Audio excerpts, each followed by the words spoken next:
Hello, everyone.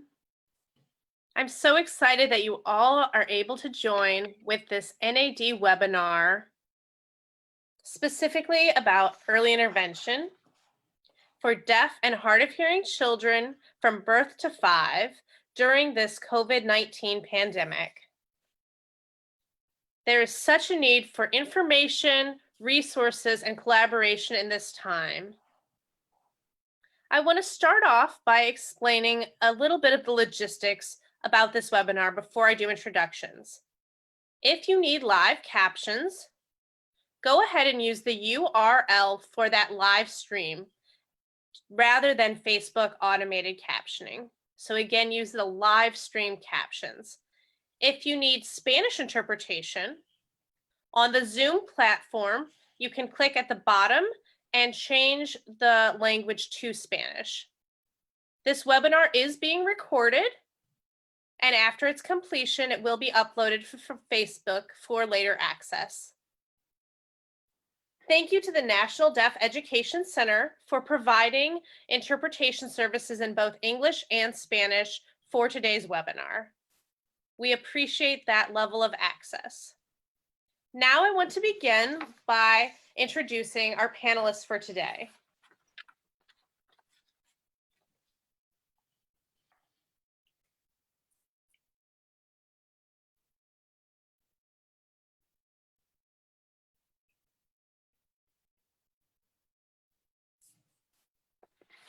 I'm very excited for the great team that we have here with us. Again, we'll be talking about early intervention during COVID-19, and we have 3 great panelists with us today. Unfortunately, Kimberly Sanzo had a conflict and won't be able to be with us. But again, we do still have 3 wonderful people who I'm going to introduce. We have Jody Crace with us, who is the coordinator for ASL Connect for families at Gallaudet University. She is also the coordinator for the Sky High Deaf Mentoring Program. She has worked with families for many years and now has the component that is ASL Connect Online. Hello, Jody. Hello. We also have with us Joseph or Jojo Lopez, and he is a mentor from New Mexico School for the Deaf. And I believe you're in Southern New Mexico, is that right? It is. Hello, Hello. Joe. And he has been largely involved in the Latino community as well. And so we're great to have that perspective with us today. We have an additional panelist who is fairly well known in our community, as you may know, Dr. Lorene Sims. And she is the head of the National ASL and English Bilingual Consortium for Early Childhood Education. She also is a teacher in the Department of Education at Gallaudet University. And so we are so excited to have her with us today. Hello, Lorene. Hello. Today we will be talking about early intervention from birth to 5 and how to support families in this time of quarantining in the midst of a pandemic. So I want to start off with a question that's for everyone. And we will have the panelists answer, starting with Jojo, then Jody, then Lorene. Of course, this was an unexpected situation. What was your initial reaction to the COVID-19 crisis?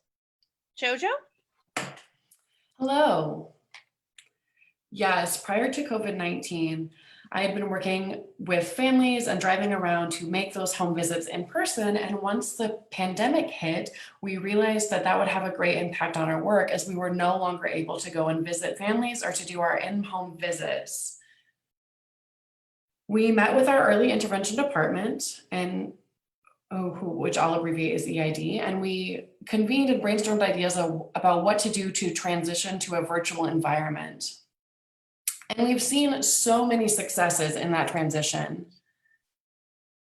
We didn't wait. We wanted to go ahead and proceed because families were living in rural parts of the state and many times they were isolated. And so we wanted to provide as much support to those families as we could. And so we got to work and we were, of course, unable to drive to visit with those families, but we were able to connect with them virtually. Thank you so much. Now let's turn it over to Jody. I do work with ASL Connect, which is virtual in nature. Nice. We work with families to get ahead of the game. So once the pandemic hit, we realized we were already set up to continue that virtual work with our families.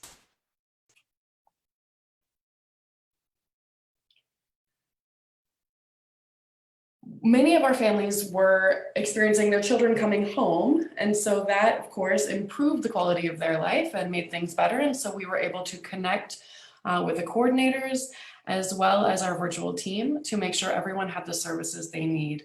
It was a new challenge for the families to manage during this time, but for us as a program, this was nothing out of the ordinary.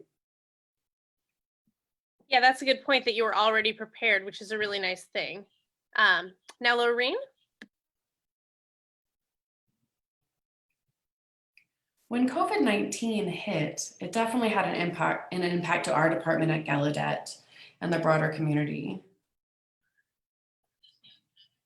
It had a socioeconomic effect on our community members. Many members did not have technological access, and so there was a big economic impact for many of our families. They may not be set up with Comcast or other internet service providers and did not have the technology.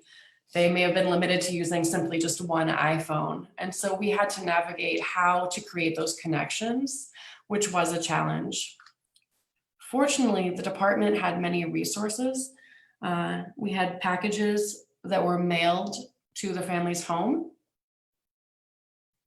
And so, of course, we have to rely on the mail service. That's something that is not going away or expiring from our lives. So the postal service and the mail was instrumental in us getting those kits to the home. Those kits had a DVD player, which was a great thing for us to have. Because, you know, we see the red box stores still at the grocery store, which indicates that people still have DVD players in their homes. And so that was a resource that we were able to use. We were able to show people how to use the DVDs, and that gave us an idea, and we were able to make a lot of adaptations. And through a lot of comments and reaching out about specific concerns, we were able to alleviate and lessen some of those challenges. Thank you for sharing that. We will get into more of your experiences as we go through this, but I do want to go back to Jody and just ask a little bit more about your situation as you were talking about families having more children in the house as kids are not going to school. Have you seen an increase, a decline, or has it remained the same in terms of family involvement? Can you speak to your experience? Well, we actually just began this program the past fall, so it is still new to us. The program is very structured. So people know what to expect. There is a checklist that people are able to go through on how services will be delivered. So now with the additional children being at home, with spouses working from home, and everyone relying on the same technology, because the houses, of course, are very busy and everyone is relying on technology.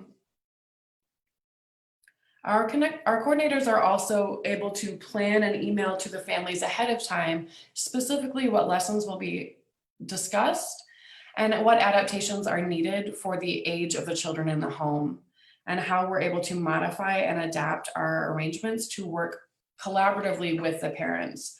Whereas we were working with the families remotely ahead of time, we wanted to know exactly how we could best meet their needs. So it was a lot of back and forth throughout this experience. Occasionally, parents would say, hey, I've got a baby who is taking a nap and I'm here by myself. And, is that something that we can move with the schedule? And of course, we were able to accommodate that. Sometimes people would be walking or mobile in their home with a screen. And of course, we were very flexible to those needs. After our virtual session was over, we would send the family a wrap up, like what we're doing today, a recording, like what we're doing today in Zoom. And so the families are able to view those materials repeatedly as they need. So that is something That's that really we're working nice. on. Yeah, it seems that families really appreciate that flexibility, being able to be on a mobile device or have a baby napping. That engagement, it's really nice to meet where families where they are. Jojo, would you like to add to that about your experience in terms of providing support? Sure, yes, I agree with Jody. We had a structure and a foundation for our home visits, but then when we transitioned remotely, we had to figure out what we would do. So we met with the team to brainstorm some ideas. And we took into account our specific skill sets and specialties to know how we could specifically support our families, be it on screen with storytelling. Marco Polo is really helpful in giving signed messages because, again, the families can view those repeatedly, which is a really nice aid. And so that's a piece of technology that we were able to incorporate, which is very nice. Lorene, would you like to add something? I don't have the experience of being on the front line that Jody and JoJo do. I'm more working in a supportive role, providing resources and aid to individuals who are working with the families. So for me, I don't have direct experience for this question. I am wondering about your knowledge as it speaks to bilingualism with American Sign Language and English, as there are additional barriers being on a stay at home order with language acquisition. Could you speak to us about some of those barriers? Yes, as was mentioned, many families did not have access to the internet. And without having those face-to-face meetings and conversations, that created a challenge. So instead, we had to use videos and DVDs that were more two-dimensional in nature instead of the three-dimensionality that we're accustomed to. Yeah, they're more flat that way. Yes, three-dimensional language is much more natural and organic. And so we wanted to use those resources, but using DVD or other materials, sometimes it's a frozen text, so there's not a back and forth or a give and take. And that was a concern of ours, how we could promote bilingualism without a 3D environment. Yeah, that But real life experience is always the best. yes, and right now we're making do with the two-dimensional communication that is taking place, and we're having some back and forth with that, but it is on a more limited nature, and that has been an impact to the bilingualism of our programs. It's doable, however. Yeah, I do agree with what you're saying. And related to that comment, as you're speaking about using DVDs and other videos, there are some families who are actually concerned about screen time. The World Health Organization, or the WHO, has a recommendation for infants under 1 to have no screen time, and the recommendation for under 5 is actually up to an hour a day. So now, during this COVID pandemic, we're becoming dependent on screens as it comes to ASL stories, Zoom, YouTube, and the like. So there has been a dramatic rise in screen time. What are your thoughts as it pertains to screen times and ASL English language acquisition and how that balance can be achieved? And this is, I'm just going to open the floor to anyone on this question. I can Jody? answer. Yes, screen time is definitely an issue, and it can become a bad habit. We're all so enamored of our devices that it can become a bad habit when we use them too much. So our focus is on the families. We're looking at from birth to age 3. And so we look at the WHO, as well as other professional organizations for guidance pertaining to screen time. So there are advantages to using screen time. There are educational purposes, There are specific reasons that we use screen time, and there are skills that are developed in the brain. And so we want to use those for language acquisition with specific time limits, limiting that to 20 minutes at a time, repeating a 20-minute session in the afternoon, and then maybe briefly prior to bedtime. So we want to use those for beneficial reasons. For hearing families who are using English or Spanish that is audio-based, when we're looking at deaf communities, we're reliant heavily on a visual-based communication.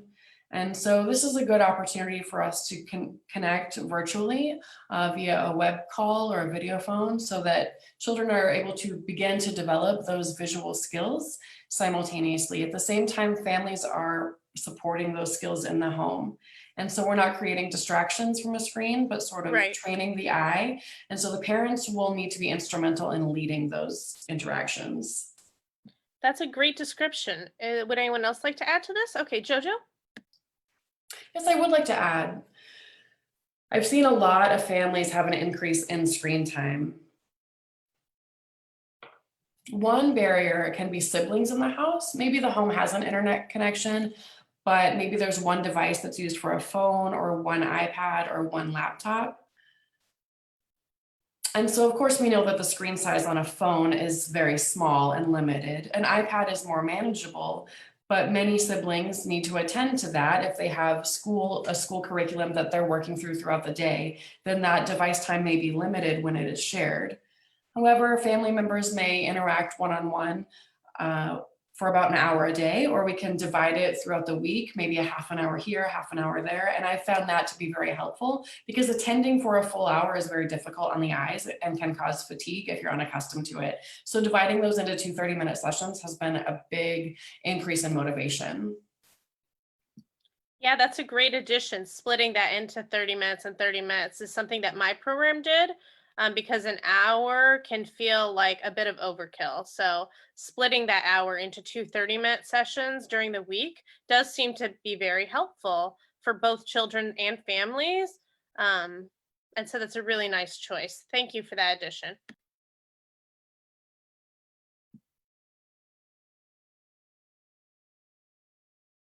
So Jody, asking about ASL Connect, I'm really impressed, with that family-child connection. And hopefully one person who's watching us today will learn more about how it is that you are supporting families and children and how you can model that eye contact, that touch, that massage as you support infants. How do you support that attachment? That's a good question. Our coordinators are already trained and aware with early intervention techniques and best practices. So they come with that knowledge. So with that in mind, we pull videos and materials like from the VL2 program. We abbreviate specific research and assign exactly the stories to engage the eye gaze of the child. We have the families watch the materials prior to us connecting, and so we can talk about that on a certain level, and then we can instruct the families in their best use. We also incorporate the use of dolls, where we converse with the doll and we show the eye gaze and turn that so that we can use pretend with dolls or stuffed animals. Yeah, whatever works. Absolutely. Very frequently, parents will say, okay, I'm going to go ahead and give this a try. And then the following week, they'll let us know what worked or what need further revisions. And so then we practice again on those few specific techniques. And so we break it down into smaller components and we work that part and do those sessions remotely. Yeah, that's a great answer. I love that idea of using stuffed teddy bears or dolls. I mean, even if you were really desperate, you could use just a bag of flour, right? Absolutely. Jojo, would you like to add, speaking from your experience, about how you support families with young infants? What do you do there? Yes, just like what Jody mentioned, we use resources on different items. And so far, I have yet to work with infants, but however, most of my children that I've worked with are a little bit older. So I will bring toys, be it model planes, and talk about, for example, if I'm giving a story where an airplane takes off, I can show the different ways in ASL how the plane functions. And so then it incorporates a 3D element into that. I also use my body space and facial expressions to role shift to model that language behavior. So I have one family that's very active and loves to play outside. And so we're able to connect remotely. And so they said, you can come on over. And I was like, oh, unfortunately, I can't. I'm just here on the laptop. I can't join you outside. I wish I could dive outside of my laptop. But they were able to bring that technology, those toys and dirt and sand that the kids play with, and they can bring the devices with them. So of course, the families are apologetic about the state of their homes, which is not something that is important to us, but we just want to have those connections with the families and expose them to as much language as possible. Yeah, that's a great answer. I love the idea of, bringing what it is that is enjoyable to the screen and explaining what they're doing today, going out in the dirt playing. That's a wonderful idea. I want to shift gears a bit to a more serious topic. Um, we know that families do not live in a bubble, but they are impacted by the broader world events and what's going on in the broader environment. And so I would like to shift our discussion briefly to discuss the Black Lives Matter movement and how that is impacting the families that we're working with. So, how do we as professionals support families who have been strongly impacted by today's event, whether that's in person, through Zoom, or through personal action? What can we do? And I'm going to start off the topic by turning it over to Laureen, and then we'll go from there. Yes, the Black Lives Matter movement is not new. And that's something that we need to remember, that this movement has been around. We see it much more vividly today with a more profound impact on the recent events. The goal, however, of the Black Lives Matter movement focuses on justice and making sure that we have equality and equal access regardless of race or ethnicity. So we see many inequalities taking place that do have an impact on our family. And we want to make sure that those families are visible, seen, and served as well. The families that we serve are disproportionately affected. George Floyd's family, of course, faced many challenges, and we have to keep that in mind and what our intention of is when we provide services. We continue to modify our services to our unique families' needs. We can see what's taking place in society and the inequities that exist, and I think that that's something that we have to be mindful of. These events are very unfortunate, but they can help us all open our eyes and get a broader view of the changes that are necessary. So in that sense, it can become a positive, but it does shed a light on the lack of resources, and that is nothing new. That is something that we've seen for quite some time now. So we need to look at where our resources are allocated and where they need to be better developed. So, to recap, it seems like for us as professionals working in this field, it's not just about what we do for others, but also how we think about our own programs and services and revisiting and analyzing this on a systemic level, a group level, as well as an individual level. So, to just really take a second look at the broader system. Yes. Thank you for sharing that. Would someone else like to add? Jojo? We continue to maintain an open dialogue regarding issues of racism and how they affect our department and our families. And one thing that we have noticed is that there are many needs that are unmet. We need to make adaptations to make sure that we're incorporating all voices. And sometimes people share experiences that they have had in workshops, and we want to use those to our advantage to see how we can better learn from them. We want to see how that applies to our profession and how we can face these unique challenges. I think it's just critical to maintain that open dialogue. I agree. Yes. Jody?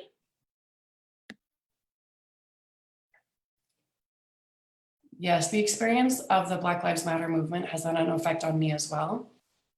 Talking about issues of privilege, not thinking about that everyday privilege is thinking about that is just insufficient. However, I have to become more open, both open-minded and open-hearted to these issues. Because as a coordinator, I'm connecting remotely with families. And since this work began, I've looked at our role and making sure that we're respecting of all of our family members, that those family members feel valued. And I have to take a look at my individual role in that to make sure their culture and their lives are valued and that they do matter in our programs and our interactions with those specific families. And how I present our lesson plans, if that's in English, if it's an English-based lesson, making sure that the equivalent is there for all of our families so that our respect is achieved. So I've taken a look into our materials and our resources that we are using, and I'm continuing to engage with our community members on how our actions have an effect on those communities. So we're extending that to our coordinators as well and the families that they work with. We do know that Black Lives Matter, and we want to continue to engage in those dialogues. We were not having those conversations before, and this woke us up to the fact that we need to be having those conversations. So I really appreciate this opportunity. Thank you. I see that Laureen would like to add something to this. I just wanted to add, Tawny Holmes, Feedback sent me a message just prior to this. You guys are familiar with Tawny Holmes. Yes, we had a conversation and wanted to establish a separate webinar focused on the Black Lives Matter issues within early intervention programs. Yeah, I agree with that. I think it would be a wonderful idea to continue this conversation in that manner so that we can revisit all of these ideas and topics. And I think that that would be a great way to approach it so that we can go into greater detail and have a more rich discussion about the specific needs and gaps that the community is facing. Yeah, all three of you are making a good point that this sort of discussion, analysis, and reflection is not like a one and done situation where you make a curriculum and then it's all done. It's an ongoing conversation that we need to think about what we need to break down and rebuild. And it's an opportunity for individuals, groups, programs, and systems to continue in the work. And it's exciting to see what is possible. Although, of course, these were unfortunate events that have brought us to this point of needing to do the work. And painful events.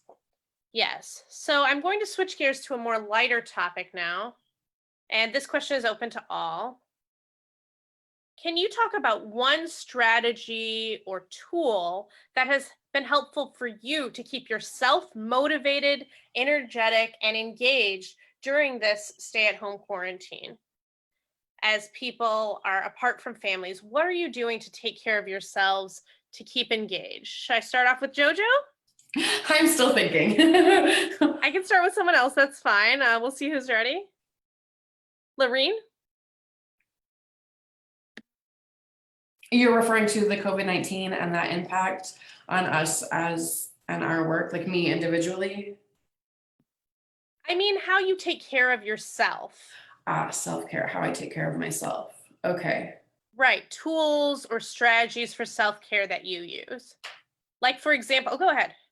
I was just going to say for myself, I've actually started kickboxing every day, and it helps release my stress, helps me to, get those thoughts out of my mind, get me focused and get back to work. So what is it for you that is your self-care? I see. The COVID-19 has had an effect on me. I have been home since March 13th. I have been quarantining because of my age. I'm an older individual, and so I'm more vulnerable. Yeah, more high risk population because of age. those who are in their 60s, 70s, and 80s are at higher risk. And so I do have one strong lung, and then I had a biking accident some time ago, so I have a lung issue that puts me at an even more vulnerable situation. So that increases the need for me to take care of myself. I'm really careful with what I do and have been staying at home since March 13th. And so my family wanted to fly to visit. They're on the West Coast, and so they're disappointed that I am unable to visit because I definitely don't want to risk that infection, given that I'm at an increased risk. So we have been meeting with each other remotely using FaceTime and video phones, and it has been much more quiet for me since the beginning of COVID-19. However, I think in some ways it's helped me to stay in touch with certain individuals, and I have to be mindful of getting my exercise, go for walks in the morning. I definitely had to establish a routine. I found that that's really critical. Maintaining that routine and following a schedule is so important. I'm accustomed to engaging in that routine when I'm going into work. I get up at a certain hour, I go into the office and leave, but now being home all day, every day, that routine or lack of routine, being routineless is difficult. And so I have to encourage myself and continue those actions. Without that, I'm sure I would just become a couch potato on the television, which is not something I want to do. Come on, you got to reduce your screen time. Exactly. So it hasn't been easy. And when I go out, I of course must wear a mask. I wear gloves. I'm somewhat afraid to go out to the market. It's nice that the stores are opening early for senior citizens, so I'm able to go and have a reduced population in the stores, and I can get home and wash my hands and take care of myself in that way. But it has definitely not been easy, especially from a psychological perspective. Health and wellness wise, I feel like I'm doing okay and I'm maintaining in connection with people, although another downside is having so many meetings virtually. But I mean, it's not a bad thing, you know. I always get up and I'm very grateful that I'm doing okay every morning when I wake. I'm very grateful and want to greet the day in that way because I know so many people are losing their lives and it's so sad what's happening. So I maintain that gratitude. But anyway, yes, that is how I'm managing and things are getting better. Thank you for sharing that. Who would like to share next? Jody? I was already working from home. I was a remote worker anyway. So in that Nothing sense, new for you. yes, in that sense, not much changed. However, there has been an increase of many more meetings. And I find myself engaging in meetings visually all day. And that has caused some fatigue and pain with my eyes and eye strain from looking at so many screens and having to constantly adjust the lighting in my environment. That's different than my typical remote environment, of course. However, at the same time, I'm very aware that this is a really scary time right now with coronavirus and COVID-19, and that fear is very present in the media. And it's critical that we be mindful of things that are going on and that we stay at home. I have my whole family here. There are 6 of us in the home, and we are quarantined together in our little herd. And so I'm looking forward to the days that this is over. Thank you for sharing. Jojo, are you ready? Yes, I am ready. Okay, yes. As I mentioned, I would have 3 to 4 hours of my day would be commuting on the road. And that's something that I was accustomed to. I would leave in the morning, come back very late at night. And so since COVID-19, that's been a big change to my schedule. I'm staying at home all day. I'm having remote meetings all day. Sometimes it can be fatiguing, and so I have to make sure that I get outside and socialize because it has had an effect on my anxieties. I'm unaccustomed to not being out so much. And it has really had an effect on my interaction with our families because those families are unaccustomed to this as well. And so the school allowed me to leave and I'm working from California, with my family. So I'm able to continue my work from there. And they've been hugely supportive. And so that's been helpful with my mental stimulation. I'm looking at self-care and making sure that I maintain an exercise routine where I jog. And I noticed that I'm starting to get the hang of this. I came back to New Mexico where I could continue my work. And even though I'm quarantined by myself, I had that routine established and I'm able to continue that on my own. So self-care, of course, is key, be it jogging, hiking, walking, connecting remotely with friends, but staying active and engaging with the team and having conversations to make sure we get that support that we need. So right now I'm feeling pretty good. I feel like I have a good balance of work at home and I feel like I'm taking good care of myself, but I agree that work-life balance is very important. Yeah, I agree. The reason why I asked this question is that I've noticed during home visits with families, sometimes we forget that families are humans too, and they're having to practice their own self care. So often, as professionals, we talk about language, we talk about metrics, and all of this, but we forget that they have to take care of themselves too. And so sometimes it's nice for us as professionals to take a break during that home visit video chat and remind the families of this. Say, how are you doing? What are you doing for yourselves? To make sure that families are thinking about this. Like, okay, I should go outside. I should change my clothes. I should take a shower. These are things that we all must attend to, not just on our own for our own self care, but also encouraging families to do that self care for themselves. So it's a way of treating ourselves and treating them with compassion. And so it's a nice way to start off that discussion. I do see that we have some questions coming through from Facebook. And so, what I'm going to go do is read through some of those to add to our discussion. We have one question here from Jennifer, and it says, what do we do with students who are deafblind or have other visual needs in terms of the support we provide them and what resources are available there? Who would like to start off with an answer? Jody? Our ASL Connect focuses primarily on the parents.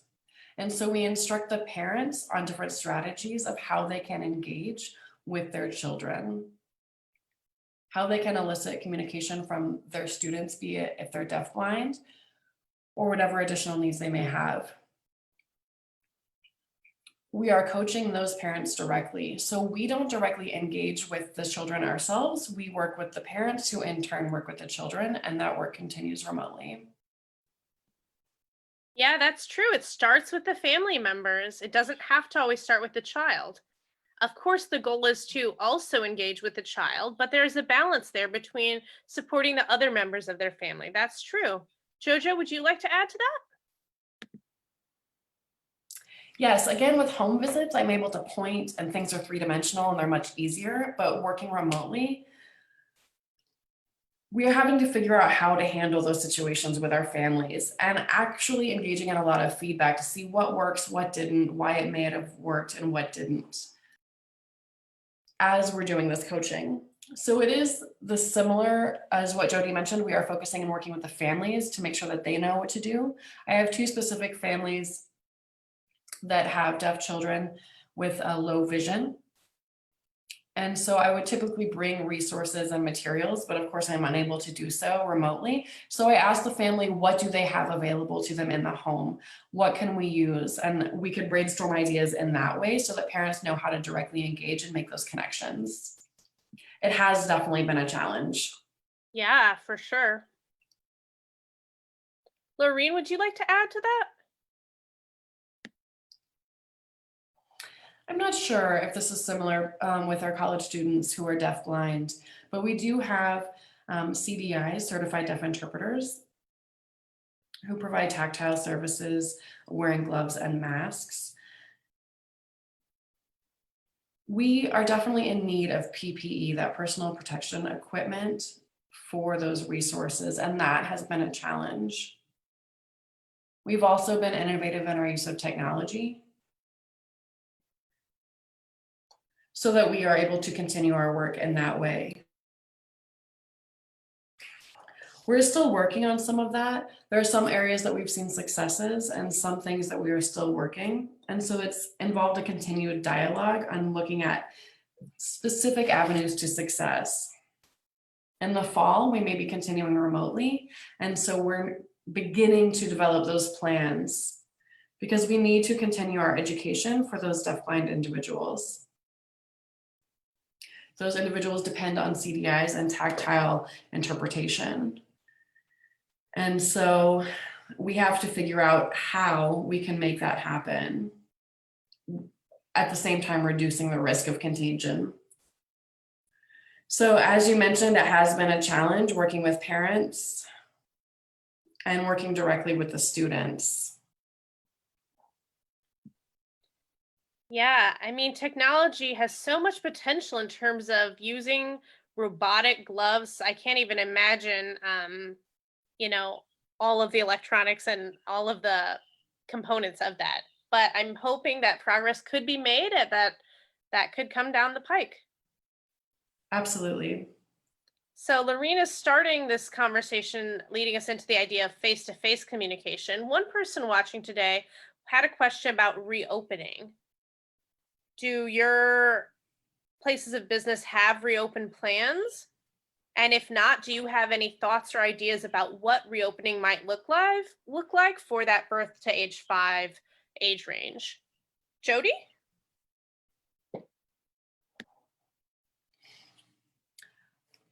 We follow the state governors in their plans for closing. They are making the plans for reopening in phases. And that is, of course, up to the family's comfort level once those states do reopen. Once states reopen, if families are comfortable with in-home visits, if the governor has deemed that okay, then that's something we could do. Of course, our work will continue remotely as it always has. True, Jojo? As for now, we don't have an answer to that, but we do know that there is a process in place for what we will do. And before that, we've developed a survey to ask the family members, if things reopen, what are your feelings about having in-home visits? So we want to engage with our families and collect their feedback to see what their preferences are and then make decisions accordingly, whether that be returning to in-home visits or continuing remotely until the COVID-19 crisis has passed us and we're 100% ready. So for our families, we do have, that we continue to engage in check-ins just to make sure everyone's healthy in the home. If anyone has a fever, if anyone's been coughing, if everyone's healthy, then we would be able to proceed with an in-home visit. Of course, if they have a family member that is sick, if I were to enter the home, I could pick that up and then transmit that to another family. So we want to avoid that. And again, as Jody mentioned, once the governors make decisions, we will follow that, as well as families, infants, and our toddlers program. We're going to follow their guidance as well. Once we get the green light, we will proceed forward in that fashion. But for now, we're collecting our feedback from our families. And of course, we're eager to return to face-to-face visits, and we'll just have to play it by ear and see how things go. Lorene, do you know of any programs? DC is on a similar schedule. We are a hotbed right now, a hotspot. First it was New York. Yes, it was New York, and then it came to DC, and we had a decline in numbers, but we have yet to achieve our peak at this point. So we are still on a lockdown in DC. Yeah, we still haven't heard about what's coming down the pike come fall. We're still waiting for a governor's announcement in Massachusetts about that. I'm just seeing some new questions coming up. It looks like one person wants to know about assessments and how those can take place virtually. Thoughts? Jojo? Regarding assessments, during the COVID-19 crisis, of course, prior to this, we would sit down with families and talk about their plans. And now those conversations are taking place remotely, which has been a challenge for us, of course. But we like to ask family members what their plans are, and we have certain checklists that we go through. We have a lengthy checklist that we coordinate with our family. We also engage various team members to assist in these conversations on how to approach our families. So the key is teamwork and collaboration to share ideas and brainstorming sessions so that we can approach our families in that way.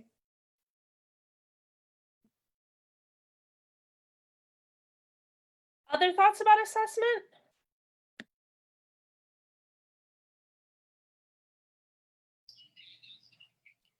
Sure. When we have our ASL assessments, we do a base analysis or at levels. So the first time we meet remotely, we record the session and we just have a natural dialogue. We work on practicing finger spelling our name, talking about the age of the child, and we have a bit of a back and forth conversation that is recorded. And then we go through our several weeks of curriculum and we're able to see that language development and the acquisition increases from our initial session. And so that's one of our ways of assessing those tools to see how parents are progressing. Additionally, we do conduct surveys after each session to see what people liked, what they're comfortable with, what was maybe too easy, what made sense, what didn't.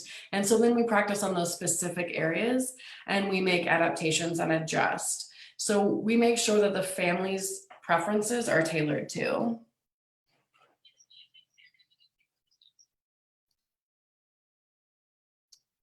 So you're able to make notes based on your observations of the recordings that you've had. Right. Would anyone else like to add? No, I'm good. Okay, I see we have so many questions coming in, which is very exciting. I'm so eager and excited that we have so much participation. One thing that struck me and that I was wondering about, someone wanted to know about how our different fields are working and how we're able to manage meetings with other early intervention professionals, be it looking at the IFSPs or having meetings for IEPs that will be beginning. So how are we managing those collaborations with different team members?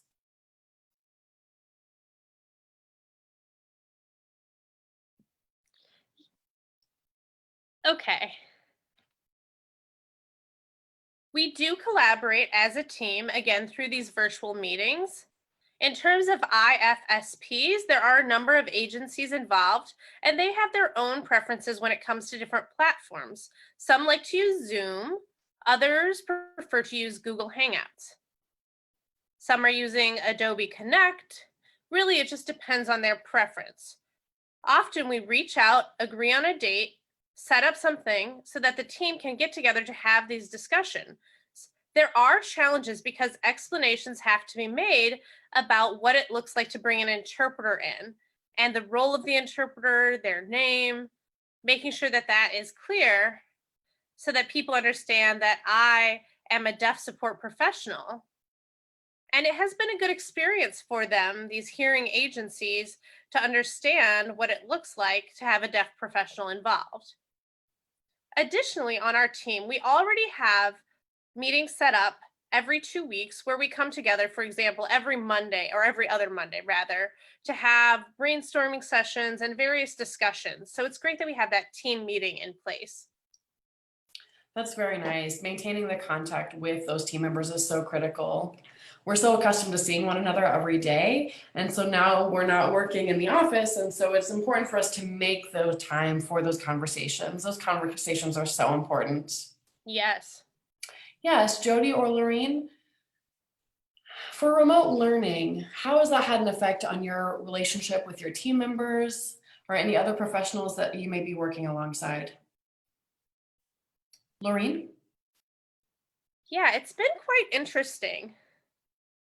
I would say similar to what JoJo's experience has been on Zoom.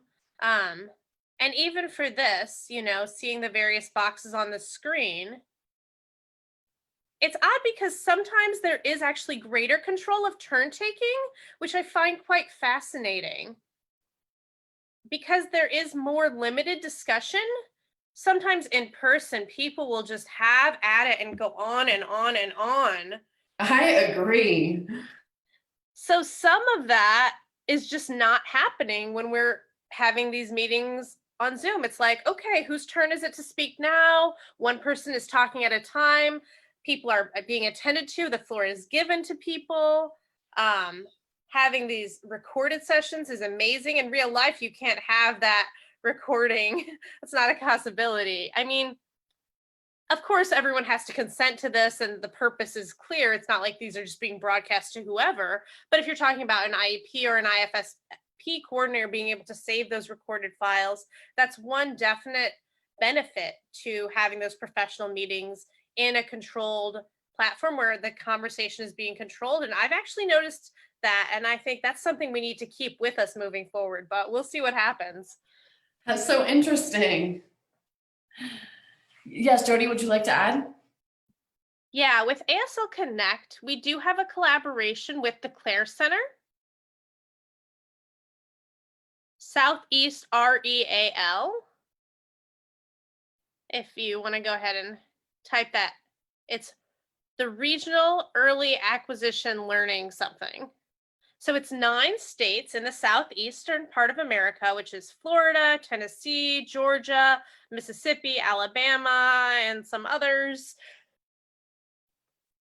And so they collaborate with ASL Connect, which is us, for families to learn American Sign Language.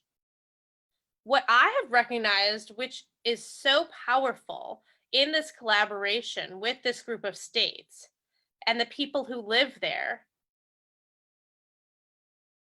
they are becoming our liaisons because I don't live there. I don't live in Alabama. And so I don't have access to everything that is there in person. So they're becoming our liaisons. For example, a woman named Suzanne, who lives in Alabama, is able to actually help, bring families in and connect them with us. And that is a huge help because it's focusing on teaching. And I'm also able to see potential red flags that can be identified when it comes to babies who might have additional needs.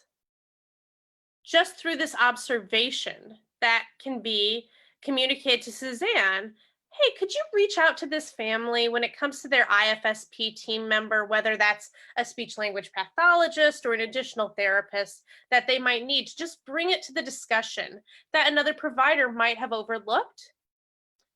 When you have deaf eyes on the scene, you might take note of these additional disabilities. And so we're able to work with these liaisons who are on site in their states. And so that's a really great thing. That's very nice. I think I've had a very similar experience to what Jojo mentioned of having to be mindful of people who are speaking during Zoom, like, hey, make sure you state your name for the use of the interpreter. Whereas when we're in person, we just point to who's speaking. But of course, that doesn't work on a Zoom setting and it can be difficult to follow a conversation.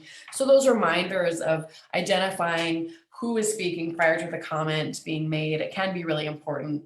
And it's interesting. We have more availability of interpreters. It's much more easy for us to fill the needs Yes. of our interpreter requests.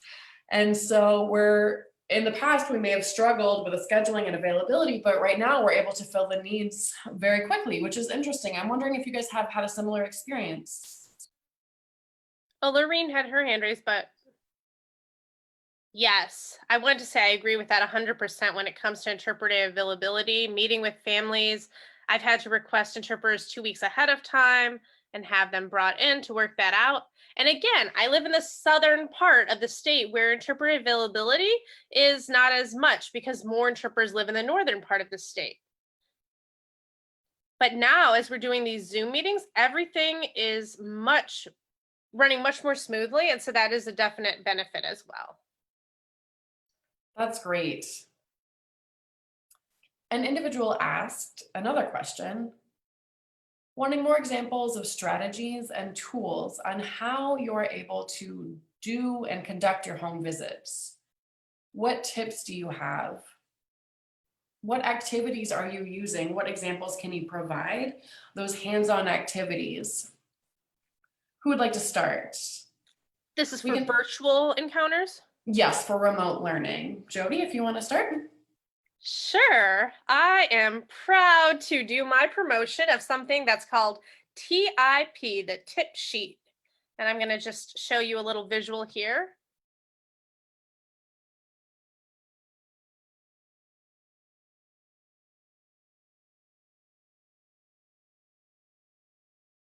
So are we able to do this on the shared screen?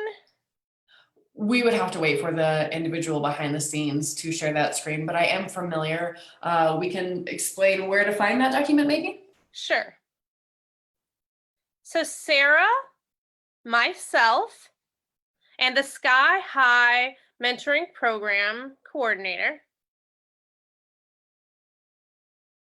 You know, we're a couple of different roles. But in addition to my ASL Connect responsibilities, I have a role at the Sky High Deaf Mentoring Program. And we work together to identify some of the best practices. And so we made a tip sheet for facilitating these video visits in families' homes. So we condensed them in like a top 10 tip sheet. So we can send the link in the chat box for the Sky High website. Absolutely. I also just got a message that said we can post materials on the website after we wrap up the webinar. So Great. We will be able to display that. So those who are interested would be able to download this from Sky High Deaf Mentoring Programs page. That document is ready and available. It is a free download, which is a great tool, and it's wonderful strategy for those direct connections so that we're able to see those strategies in person. I'm wondering if there are other strategies or tips or ideas that you have on how to create an engaging home visit for students. For example, one individual that I'm working with commented and shared a story. They're from California, and they had a really cool idea. What they're doing is they would pack, like just what Lorraine mentioned, you know, using the postal service, using the mail. Whether it's, you know, maybe a doll or different Play-Doh, different items that they would then ship to the family. The family would then receive those, and then the individual as well as the family would both have the same materials. So they can play together using the same materials, and the child is able to follow along using the same items. So then the remote setting is less of an issue because we're working with the same tools. And I thought that was a really neat idea. It's another way for us to support families who may be lacking on resources at this time. Funding is tight and they may not be able to get out to purchase these materials. If we can send kits and support our families in that way, that's a really great idea for something that we can do. Jojo, would you like to add an example that you've used? Sure. One example would be that I have actually created flashcards for labeling things. So for teaching those signs, I've actually mailed out flashcards. So now it wouldn't be like meeting people in person, but I can actually drop off materials and then go, so that families have this resource that they can use as a hands-on material as we interact virtually. Lorraine?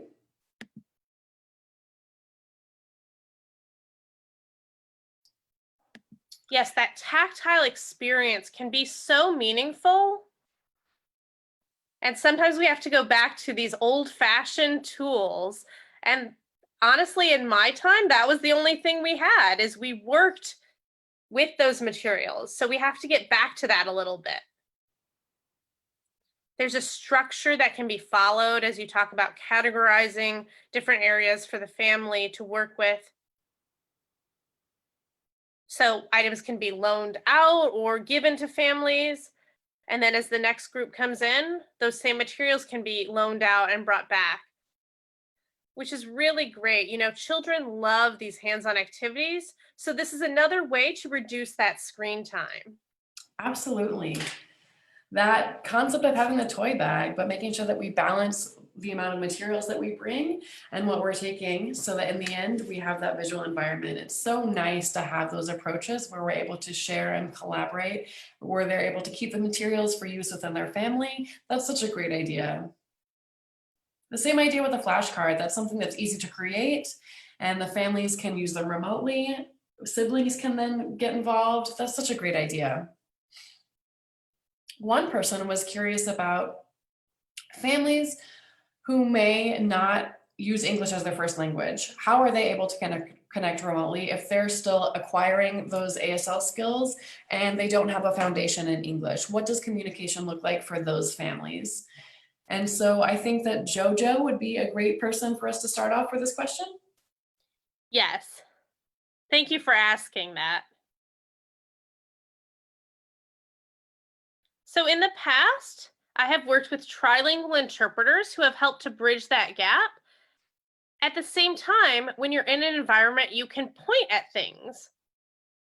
And this has been my first time actually working with a family that had a new baby, just 23 months, and that family was not fluent in English. It was a challenge, which I was glad to work with. We did bring in an interpreter, again, a trilingual interpreter. This is my first time experiencing this through a Zoom call.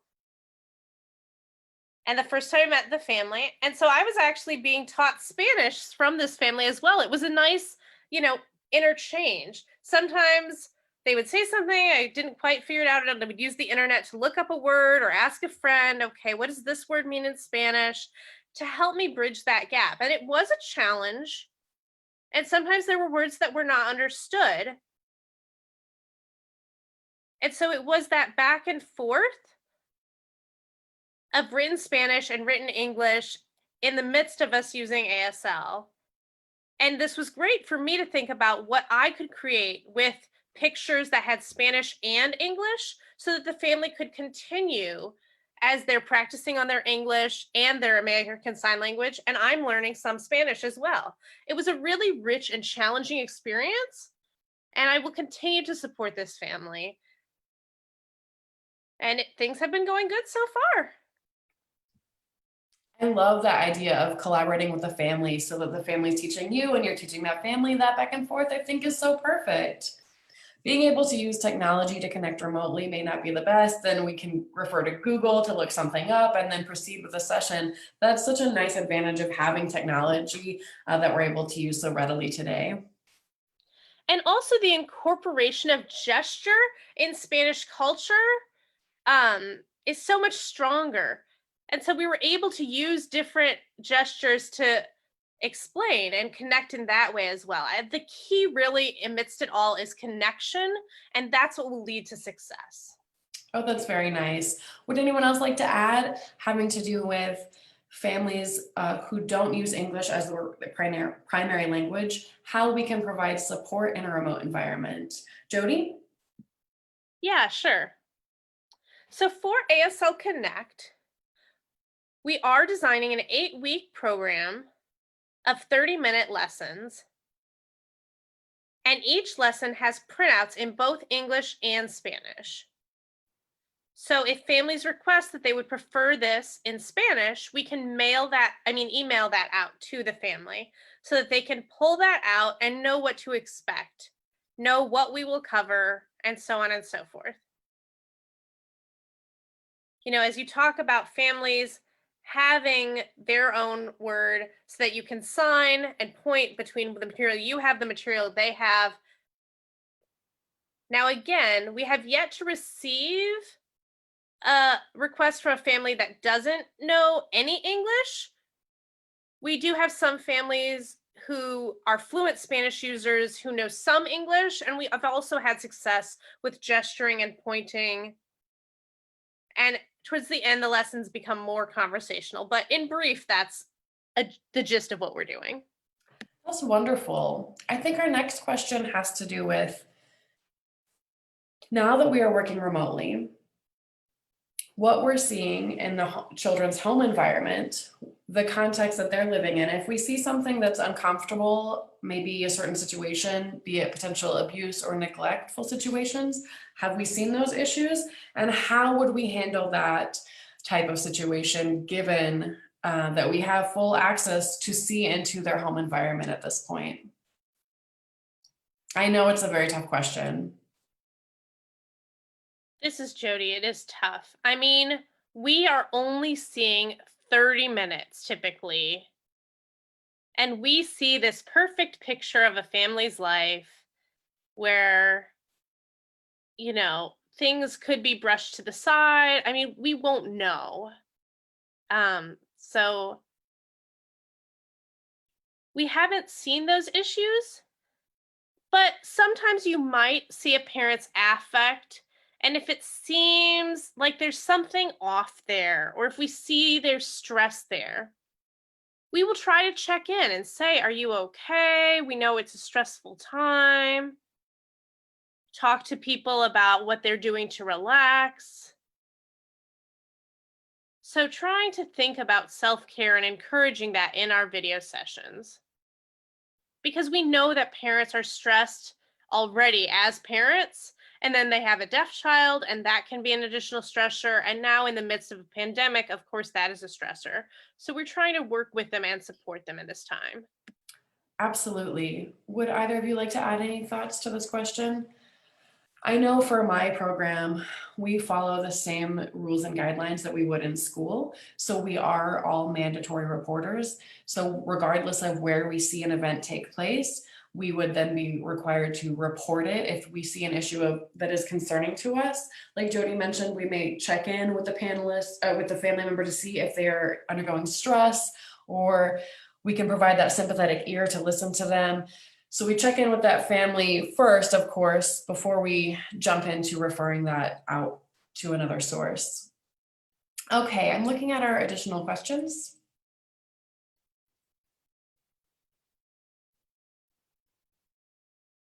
Oh, I see some good questions. One question asks about technology, specific technology and resources that you find yourself using more often. Has HIPAA been an issue in maintaining HIPAA compliance? And what are you currently using for your remote sessions?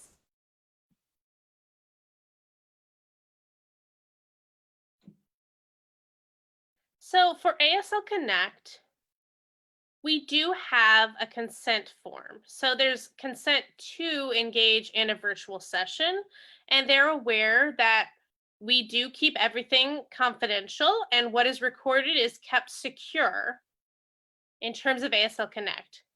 Also, parents sign permission forms in terms of giving access to who can view these recordings. So there is an option to check do not share, or there's another option, you can share, but please ask first. Or there's additionally an option, you can use this for program development, for internal training use. So again, this is the agreement that's made between each parent and ASL Connect. And that's how we work when it comes to confidentiality. That makes sense. Jojo or Lorraine, what platforms do you find yourself using to engage with your team members or directly with your families, having to do with HIPAA compliance and confidentiality, being respectful of the family's right to privacy? All right, can everyone see me? Okay, great, just making sure. So we typically do use Zoom. And again, we use the password function on that platform. And like I mentioned, collaborating with other agencies do have their own security and password protections that they use for those different platforms. Now, when it comes to documentation for IFSPs or assessments, we do not use email. We upload this information to a shared file with very strict access limitations. And then we send a link out so that families or other responsible professionals can receive access. And we will get a ping saying that they have read and received that. And so we use the shared file function, which has been quite helpful for us. Great. Lorraine, would you like to add anything? I am still struggling because many of these solutions don't work for families of different socioeconomic levels. So it's still an access issue when we think about these different options with technology. That makes sense. Yeah, it's just not there. And I mean, really, this is what this issue with Black Lives Matter is all about. There's a huge percentage of people who are impacted in this way, and they're out. As we think about deaf babies, they're even more out. So this is something that still needs to be worked on and that I am still struggling to work through and think through. But I do see the enormous lack of resources and lack of access there. I know in my state of Massachusetts, the Department of Public Health, that early intervention is under, they established a grant for specific early intervention programs if they could provide some funding so that we were able to purchase laptops, mobile devices that we could then disseminate to families. That's So if wonderful. we had a specific program or a family that didn't have access to an iPad or a mobile device, we would then be able to send them that item so that we could connect remotely. So then the early intervention program could apply for that grant, receive that funding, and then provide support to those families in need. And that has been immensely helpful. And I'm very fortunate that my state was able to enact that. I know not all states have been able to do so. Yes, Laureen? Yes, and I forgot too, there's the whole piece of being able to afford the internet because the device is one piece, but the internet service itself can be so expensive. I believe Comcast is now providing free services for students, are they not? I'm not sure about families. I do know that Gallaudet has been giving hotspots to provide that internet. It's like free Wi-Fi through a hotspot. So that is something, and that's okay for certain people. But when you talk about more rural areas, it's a lot harder to get that connection. And I'm thinking about this impact as it pertains to families, but I'm also thinking about it as it pertains to college students who are now in more remote areas. I mean, the semester's over now, but as we think about this, we realize that there's this assumption and this assumption about how communication will work as people are in their home areas. And again, that's another issue for another time. We're trying to focus on what we do have. And so the question seems to be more about what is there, which is completely fine. Yes. You mentioned I mentioned the Southeast REAL Center, the regional center. And so we are using our liaison, who I mentioned, who lives in Alabama. And Suzanne is looking for families who have reduced means to prioritize them in giving the iPads that we have out available to give, as well as the MiFi hotspots to those specific families as well. And so we're hopeful to be able to send those through the schools. So this is still new for us and we're testing out to see what works. But we're also looking at providing free iPads to certain families. We did find one family sold an iPad that we had given them. And so we want to make sure that we're doing things correctly. And we sort of had to rewind and backtrack to make sure that we became more mindful of where those devices were being sent out to. Yeah, I totally understand that. With the quarantine situation and everyone staying at home, we've seen many frustrations and some things work, and then we have to back up and proceed in a different way when things don't go as planned. As we wrap up, one of the final questions that I'll ask to all of our panelists prior to us closing is, since the COVID-19 and the quarantine, have you seen a lack of families receiving services? And if you have noticed any gaps in these families getting services, what strategies and tips do you have to make sure those families are getting what they need? I know that's a big question.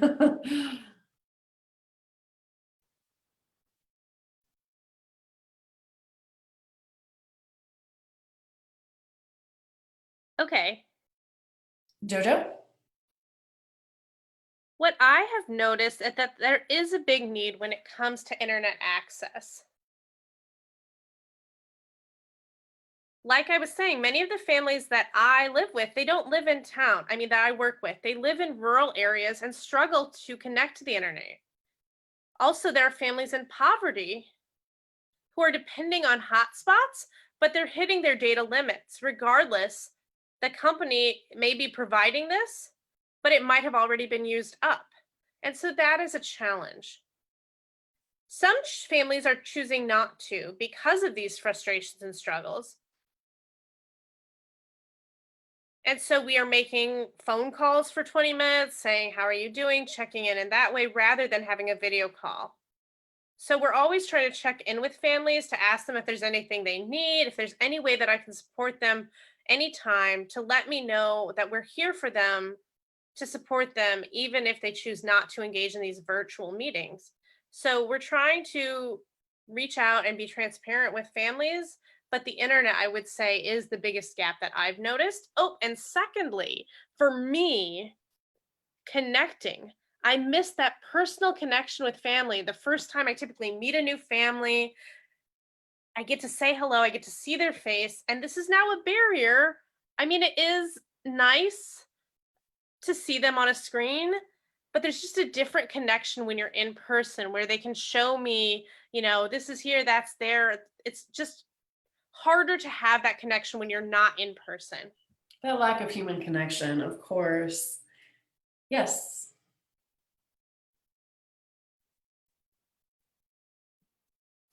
So for ASL Connect, our structure is already there. We have our predictable lessons. So there's no, I guess, uncertainty there. It's just a very structured and predictable situation when it comes to having these visits. It's not like a home visit where you're entering a home and you have to back up and go the other which way. I mean, that's definitely much more challenging. That's true for sure. Laureen? Yeah, I would just say the same challenge that has already been mentioned. I mean, I would say my answer is very similar to what JoJo has to say.